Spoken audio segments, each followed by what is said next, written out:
Welcome to our journey through the fascinating world of Mesopotamian fashion, where we explore the attire and textiles of one of the earliest civilizations in history. This ancient land, often hailed as the cradle of civilization, was the birthplace of notable cultures such as the Sumerians, Babylonians, and Assyrians. These societies, rich in history and tradition, produced a unique and vibrant approach to clothing and textiles.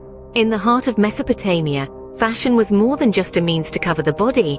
It was an expression of societal roles, status, and cultural norms. From the simple woolen loincloth to the ornate royal garments, each piece of clothing was a testament to the wearer's place in the social hierarchy. Intricate designs, bold colors, and diverse materials all played a part in this vibrant tapestry of dressing. Clothing in Mesopotamia served both practical and symbolic purposes, reflecting the social hierarchy and cultural traditions of these ancient societies.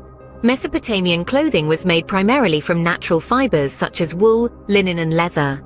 These materials were not chosen arbitrarily, but rather for their durability, availability, and the comfort they provided in the region's climate. Wool, for instance, was most commonly used as it was readily available from the sheep herded by the ancient Mesopotamians. The process of turning these raw fibers into wearable garments was a careful, time-consuming process. First, the raw wool was cleaned and carded, a process of aligning the fibers to make them easier to spin. The wool was then spun into threads using a drop spindle, a tool so essential it has been in use since the Neolithic era. Linen, on the other hand, was made from the flax plant. This process was more labor-intensive and required retting, a method of rotting away the inner stalk while leaving the outer parts of the plant intact. Once this was achieved, the flax was ready to be spun into linen threads. Leather was another important material in Mesopotamian clothing. It was primarily used for shoes, belts, and other accessories. The hide of animals was cleaned, scraped, and treated with oils and fats in a process known as tanning, which prevented the leather from decomposing. Besides the selection of materials, the techniques used in creating the garments were also noteworthy. Weaving was a common method, with women often operating the looms. They created intricate patterns and designs, weaving stories of their culture and mythology into the fabric itself. Dyeing was another significant aspect of Mesopotamian textile production. The garments were often dyed using natural pigments derived from plants and minerals, creating a range of vibrant colors. For instance, the madder plant was used for red, the woad plant for blue, and turmeric for yellow. These dyes, combined with the skill of the Mesopotamian weavers, resulted in textiles that were not just clothing but works of art, a testament to the rich and vibrant culture of ancient Mesopotamia. For men, the basic garment was the kaunakis, a woolen skirt or loincloth. In the ancient land of Mesopotamia, the cradle of civilization, the wardrobe of men was as diverse as the region's culture and history. The cornerstone of men's attire was the kaunakis, a woolen garment that was either a skirt or a loincloth. This versatile piece of clothing was a testament to the ingenuity of the Mesopotamians, as they spun wool into threads, created fabric, and transformed it into a garment that served both practical and aesthetic purposes. But the kaunakis wasn't the only key item in a Mesopotamian man's wardrobe. The clothing repertoire extended to tunics, robes, and cloaks, each with its unique style, design, and purpose. A tunic, for instance, was a common garment worn by both men and women. It was a simple piece, often made from linen or wool, and was typically worn over the kaunakis. Robes, on the other hand, were more elaborate and were often worn by men of higher status. These were often adorned with intricate embroidery or woven patterns, showcasing the remarkable textile skills of the Mesopotamians. The cloaks, usually worn over the tunic, served a dual purpose, providing warmth in the cooler months and adding an additional layer of style and sophistication. But clothing in Mesopotamia wasn't just about practicality or aesthetics. It was also a reflection of one's social status. The style, quality, and decorations of a man's clothing often indicated his position within the society. A man from the upper echelons of society, for example, would wear a tunic or robe made of finer materials, intricately designed and dyed with vibrant colors, while a commoner's attire would be simpler and more practical. In a society where clothing served as a canvas of cultural expression and a mirror to societal hierarchy, Mesopotamian men's fashion was a fascinating blend of function, fashion, and social symbolism. Men also wore tunics, robes, and cloaks, with the style and quality of their clothing often indicating their social status. Women in Mesopotamia wore gowns or mantles made from draped rectangular or square pieces of fabric. These garments, akin to modern-day tunics, were crafted from wool or linen, and their creation was a laborious process that began with the spinning of fibers into threads. This task was often performed by women, who would then weave these threads into cloth on a loom. The loom, a simple yet ingenious device that allowed for the creation of intricate patterns and designs, was a staple in Mesopotamian households. Women would spend countless hours at the loom, weaving their stories and traditions into the fabric, creating a tapestry of culture and history with every thread. The resulting fabric would then be dyed using natural pigments derived from plants and minerals. These dyes created a spectrum of vibrant colors, from deep indigo blues to rich crimson reds, adding a splash of color to the otherwise dusty landscape of Mesopotamia. Once dyed, the fabric was cut and sewn into a variety of shapes and styles. While the basic silhouette of women's clothing remained relatively consistent, a loose, flowing garment that covered the body, the details varied greatly. Some garments featured wide, voluminous sleeves, while others were cinched at the waist with a belt or sash. But perhaps the most striking aspect of women's clothing in Mesopotamia was the embellishments.